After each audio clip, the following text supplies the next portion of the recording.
জয় বাবা লোকনাথ। লোকনাথ বাবার প্রতি আমার শতকোটি প্রণাম জানিয়ে আজকে একটা ভিডিও তোমাদের সাথে করতে এলাম। তা লোকনাথ বাবার এবছরের পুজোর দিন ধার্য করা হয়েছে, কোন তিথিতে কোন সময় সমস্ত কিছু তোমাদের সাথে বর্ণনা করা হবে। শ্রী শ্রী লোকনাথ বাবার ব্রহ্মচারী তিরোধান দিবস, সেই সচরাচর পুজোটা করা হয়ে থাকে।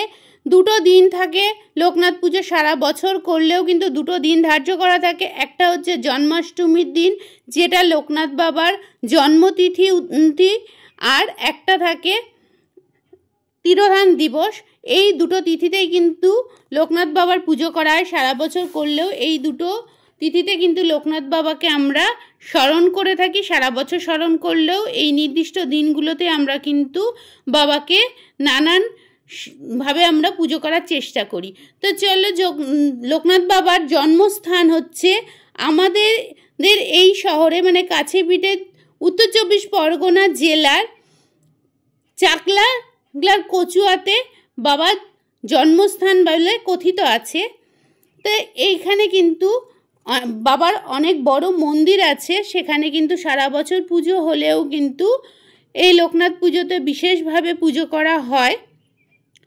তো এবছর লোকনাথ পুজোর দিন ধার্য হয়েছে ইংরাজির 3রা জুন 2025 আর বাংলার 19শে জ্যৈষ্ঠ মঙ্গলবার। 19শে জ্যৈষ্ঠ কিন্তু লোকনাথ পুজোর দিন থাকেই, প্রত্যেক বছর কিন্তু 19 তারিখটাই ধার্য করা আছে, যেহেতু তার তিরোধান দিবস। সেই দিনে কিন্তু পুজো করা হয় লোকনাথ ঠাকুরকে। তো লোকনাথ ঠাকুরের পুজোতে কিন্তু প্রচুর যে জিনিসপত্র লাগে, সামগ্রিক লাগে, সেগুলো কিন্তু নয়। লোকনাথ বাবা কিন্তু খুব কম জিনিসেই কিন্তু সন্তুষ্ট হন, কারণ লোকনাথ বাবার কিন্তু কথা আছে, আমরা প্রচলিত কথা কিন্তু সবাই জানি, রণে বনে জঙ্গলে যেখানেই থাকিবে আমাকে স্মরণ করিবে, আমি তোমাদের বিপদ থেকে উদ্ধার করব। তো সেক্ষেত্রে আমরা কিন্তু সবসময় এই বাণীটা মেনে চলার চেষ্টা করি। তো এবছর দিনটা তো তোমাদের জানিয়ে দিলাম। তো পুজোটার সময়সূচি এবার জানাই। পুজোর সময়সূচি হচ্ছে সকাল 6টা 43 থেকে 9টা 25 পর্যন্ত, আর দুপুরে রয়েছে 12টা 6 থেকে 2টো 47 পর্যন্ত। এই সময়সূচিতে পুজো করা উচিত। তাছাড়াও কিন্তু মানে রয়েছে মহেন্দ্র যোগ হিসাবে রয়েছে 2টো 48 থেকে 3টে 41 আর 4টে 35 থেকে 5টা 29 পর্যন্ত। আর রাত্রে রয়েছে কিন্তু 8টা 29 থেকে 9টা 58 পর্যন্ত।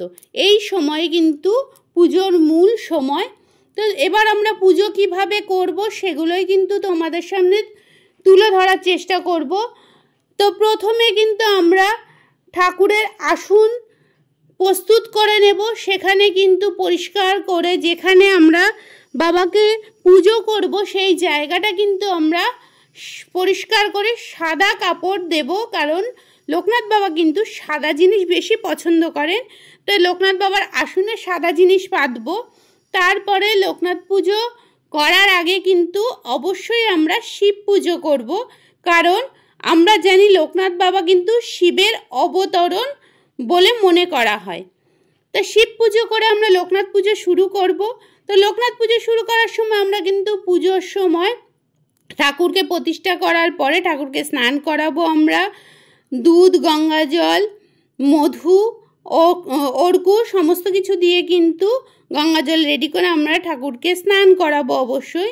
আর স্নানের সময় আমরা অবশ্যই এই মন্ত্রগুলো বলতে পারি: জয় বাবা লোকনাথ, জয় ব্রহ্ম লোকনাথ, জয় গুরু লোকনাথ, জয় শিব লোকনাথ বলে আমরা পুজো শুরু করতে পারি। তারপরে কিন্তু আমরা অবশ্যই ফুল তো দেবই। সেই ফুল হিসাবে লোকনাথ বাবার প্রিয় ফুল হচ্ছে নীল শালুক বা নীল শাপলা। এইটা কিন্তু অবশ্যই ব্যবহার করবেন পুজোতে।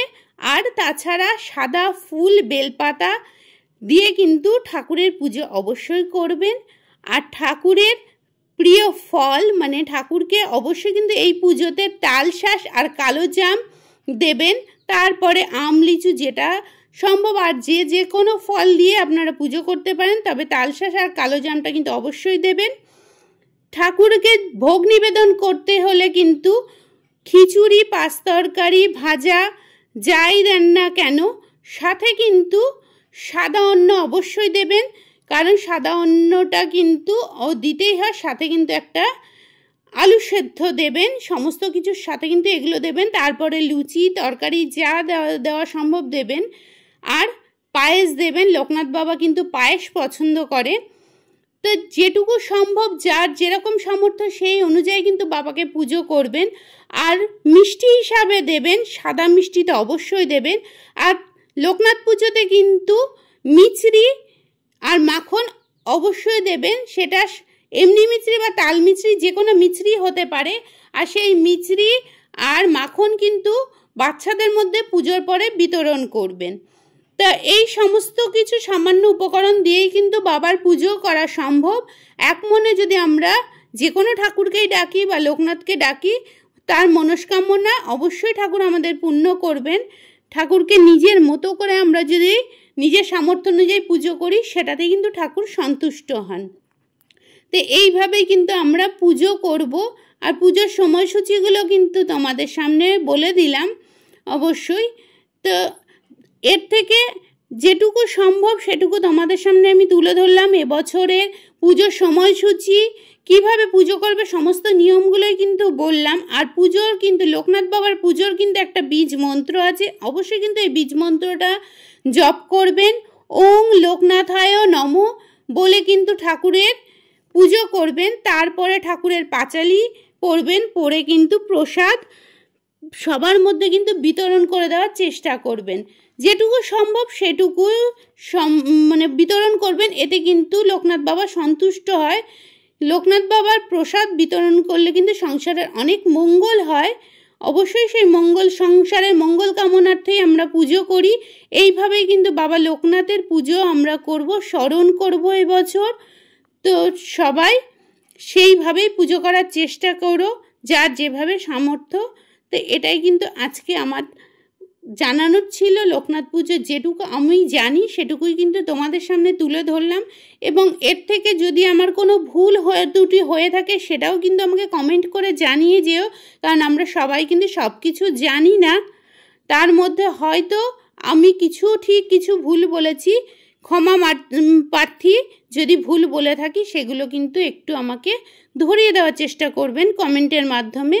তো চলুন আজকের মতো এখান থেকে বিদায় নেব।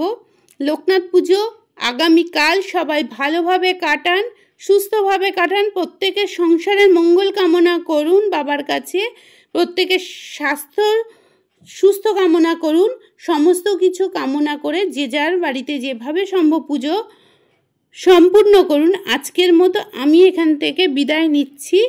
তো চলো আবারও দেখা হচ্ছে নতুন কোনো ভিডিওতে। তো আমার এই প্রথম এইভাবে ভিডিওটা করলাম, কেমন লাগলো অবশ্যই একটু কমেন্ট করে জানিও। আবারও বলছি, কোনো ভুল ত্রুটি থাকলে ছোট বোন হিসাবে ক্ষমা প্রার্থী, আমি ক্ষমা করে দিও। তো চলো আজকের মতো বিদায় নেব। যারা পুরনো বন্ধু তারা আমার সাথে থেকো যেমন আছো, আর যারা নতুন আছো তাদের যদি আমার ভিডিওটা কোনো অংশে ভালো লাগে লাইক শেয়ার সাবস্ক্রাইব করে আমার চ্যানেলের সাথে জুড়ে যেও। আর ফেসবুক থেকে দেখলে ফলো করে দিয়ে আমার চ্যানেলটার সাথে জুড়ে যেও। তো চলো আজকের মতো বিদায় নেব। আবারও দেখা হবে নতুন কোনো ভিডিওর সাথে। সবাই ভালো থেকো, সুস্থ থেকো আর সাবধানে থেকো।